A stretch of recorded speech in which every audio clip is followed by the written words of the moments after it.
Ваква реакција кај аеродромци испровоцира уништувањето на паркот кај Мајчин дом за да се гради висококатница.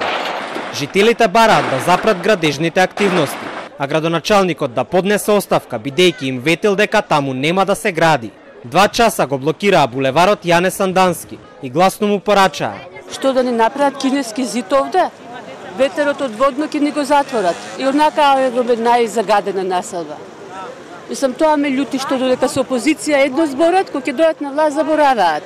За еден сат вчера оградата ја ставија и почнаа цела ноќ копаат, работат, значи ние сме се собрали овде да ни помине времето. Советите на општините може да носат одлуки како кроење на фустанче за аматорска вечер за локалните мокници. И токму поради ова е тоа загадувањето, една од причините за загадувањето на енормното загадување на Скопје е немање квалитетни урбанистички решенија. Градоначалникот Златко Марин не планира да се повлече од функцијата. Тој тврди дека е невозможно да го спречи спроведувањето на деталниот урбанистички план, кој тивко и без дебата го одобрил претходниот градоначалник. Како што кажав, веќе се доставени 13 представки до Уставниот суд за ДУПОТ И-10.